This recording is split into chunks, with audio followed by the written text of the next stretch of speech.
तो देखो भाई, एक सवाल है, ये है ना 45 नंबर जेई का सवाल है। यहाँ पे एक इंक्लाइंड प्लेन दे रखा है और यहाँ पे दो ब्लॉक M1 और M2 को एक स्ट्रिंग से बांधा गया है, दोनों का मास दे दिया है, हमें एंगल नहीं मालूम है और बोल रहा है कि the force exerted by the plane on the body mass M1, मतलब बेसिकली M1 पे ये प्लेन जो है कितना फोर्स लगा रहा है। तो लैंग्वेज से समझ सकते हैं, कोई भी प्लेन जो फोर्स लगाती है वो नॉर्मल रिएक्शन पूछ रहा है, ये ऐसे नॉर्मल रिएक्शन लगाएगा, वो नॉर्मल रिएक्शन कितना होगा ये पूछ रहा है। ठीक है, तो अब इसका फ्री बॉडी डायग्राम बनाते हैं। मेन सॉल्व यहाँ पे मैंने सॉल्व किया एक्चुअली इसको। तो इसके सॉल्व करने का तरीका यही है कि दोनों ब्लॉक की फ्री बॉडी डायग्राम बना देनी है, एक बार M2 की बना देनी, एक बार M1 की बना देनी। और इसमें मेन चीज़ है कि दोनों ब्लॉक का मास, और ये दे रखा है कि ये सिस्टम रेस्ट में है, एक्सेलरेशन नहीं है। ठीक है, तो रेस्ट में डाल देना है।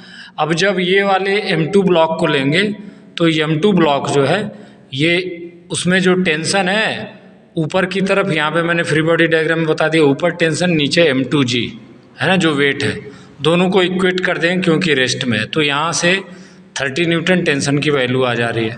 ठीक है, फिर दूसरे ब्लॉक की फ्री बॉडी डायग्राम में आएंगे जो कि इंक्लाइंड है। तो मेन ये वाला ब्लॉक है। अब इसमें एक्चुअली हमेशा प्लेन में ये समझना होता है कि ये वाला जो एंगल होता है इंक्लिनेशन का, यही वाला एंगल यहाँ पे आता है ना, इसका मैथमेटिकल मैथ्स में प्रूफ भी आता है।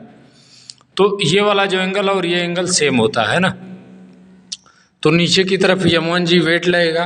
अभी अगर ये थीटा आ गया है तो मैं इसको रिजॉल्व कर दिया, ये M1 इसका कॉस थीटा आ गया और इधर में इसका कंपोनेंट एक साइन थीटा आएगा। कंपोनेंट लिखने आना चाहिए हमें, मेन है फ्री बॉडी डायग्राम बनाना आना चाहिए और उसके बाद कंपोनेंट लिखना है। कंपोनेंट का मतलब हमें दो एक्सिस चूज करनी है, तो एक ये प्लेन के डायरेक्शन में जो है मोशन की लाइन चूज करते हैं और एक उसके 90 डिग्री पे चूज करते हैं।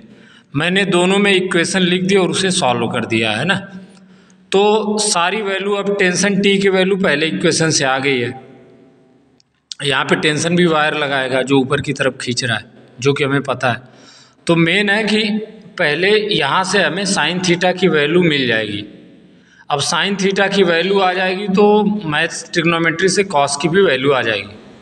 और आर की वैल्यू पूछ रहा है, तो आर ऊपर नीचे में ये जब बैलेंस हम कर देंगे, आर बराबर में M1G कॉस थीटा, कॉस की वैल्यू डाल देंगे तो आर की वैल्यू आ जाएगी।